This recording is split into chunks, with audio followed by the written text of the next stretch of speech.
नमस्कार दर्शक मित्रों, आप देख रहे हैं जीपीएमसी न्यूज 24/7 लाइव। હિન્દુ ચેતના અને આસ્થાની અખંડ જાગૃતિ માટે ખેડા જિલ્લાના ગોટાડીલાટ યુવક મંડળ આયોજિત વિરાટ હિન્દુ સંમેલન.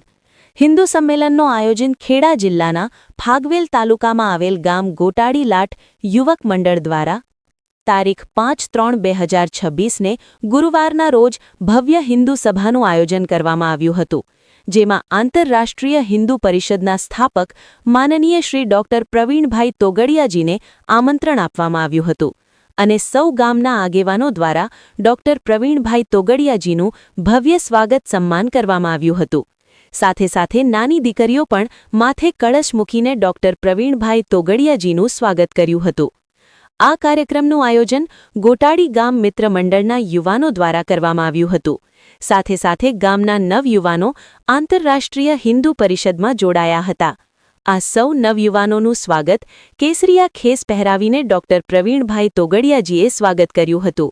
સાથે સાથે ગામના વડીલોનું અને આંતરરાષ્ટ્રીય હિન્દુ પરિષદના પદાધિકારીઓનું સ્વાગત પણ ગોટાડી ગામ મિત્ર મંડળ દ્વારા કરવામાં આવ્યું હતું.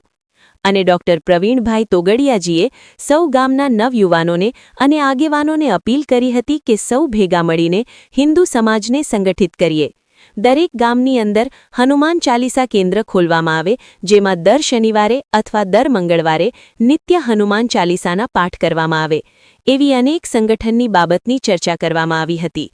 આ કાર્યક્રમમાં ગામના સૌ વડીલો, માતાઓ, બહેનો, ભાઈઓ, યુવાનો ખૂબ મોટી સંખ્યામાં ઉપસ્થિત રહ્યા હતા. Reporter Bhavin Joshi, Kapadvanj, GPMC news 24/7. Hindu आकाशे राया, हिंदू आकाशे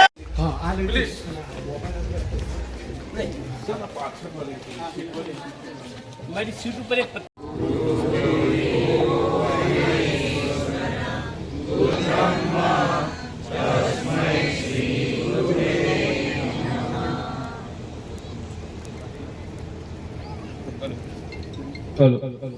સરસ સમૂહ પ્રાર્થના. પેલા 50 વર્ષ પહેલા 1975 તો પહેલે દિવસે શહેરના છોકરાએ અમારા એક ક્લાસમાં 210 MBBS ના વિદ્યાર્થીઓ હતા. બહુ મોટો ક્લાસ હતો, કોન્ફરન્સ હોલ હતો.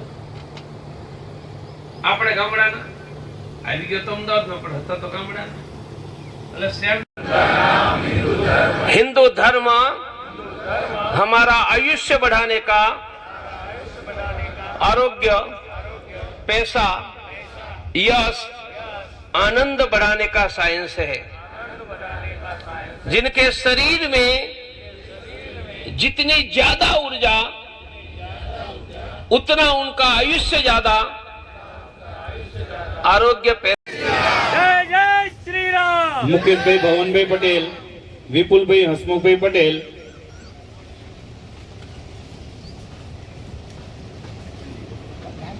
ભાવેશભાઈ પરસોત્તમભાઈ પટેલ, જીગરભાઈ અરવિંદભાઈ પટેલ, કિરણભાઈ હસમુખભાઈ પટેલ,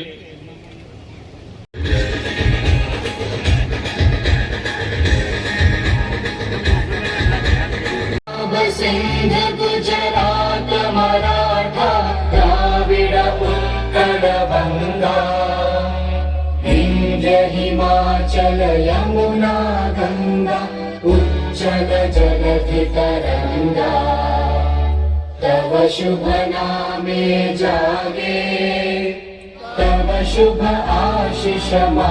1967 ચોથું ધોરણ પૂરું કર્યું. પાંચમા ધોરણથી તો નિશાળ નથી, એટલે બીજે ક્યાંક જવાનું હતું. તો મારા બાને કહ્યું કે આપણે તો ડોક્ટર થવું છે. મારી ઉંમર કેટલી હતી? 10 વર્ષ. તમને ખબર હતી કે 6 વર્ષ પહેલા નિશાળમાં બેસાડતા નહોતા. હવે તો 3 વર્ષે બેસાડી દેશે, જુનિયર કેજી ને. તો મારા બાએ કહ્યું કે ડોક્ટર બનવું હોય તો અમદાવાદ જેવા મોટા શહેરમાં જવું જોઈએ. હું 10 વર્ષની ઉંમરે થેલો લઈને કેવો માથાભારી છું જોઈ લેજો. હું 10 વર્ષની ઉંમરે હાથના આપણે કિસ્સા જોઈએ છીએ. ઠેર ઠેર કાર્યકર્તાઓ પાસે પોલીસ સ્ટેશને નથી જતા. હવે લોકો કાર્યકર્તાઓ કાર્યાલયમાં આવે છે કે મારી દીકરીને આ મુલ્લો ભગાવી ગયો છે, અને કાર્યકર્તાઓ એને સપોર્ટ આપે છે. પોલીસને સાથે રાખવા પડે ત્યાં પોલીસને સાથે રાખે છે, અને મા બાપને આવી દીકરીઓ સોંપે છે. રીમેરેજ બીજી જગ્યાએ મેરેજ કરાવો. હમણાં જે ઘી કાંટા કોર્ટનો એક વિડીયો ફરે જુઓ તમે. આ સંગઠનના એડવોકેટ ફોરમ છે, આપણું ચાલે છે આખા દેશમાં. 1000 થી પણ વધારે એડવોકેટો આના સાથે સાહેબના સાથે જોડાયેલા છે. એ એડવોકેટ ફોરમના જે વકીલ છે જગદીશભાઈ ગોસ્વામી, આપણા ગુજરાતના પ્રમુખ છે, એ ઘી કાંટામાં છે.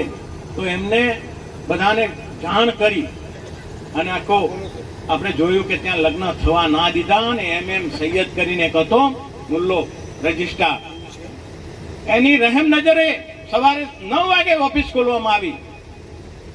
સરકાર કાયદો બનાવે છે. અરે ભાઈ, કાયદો 300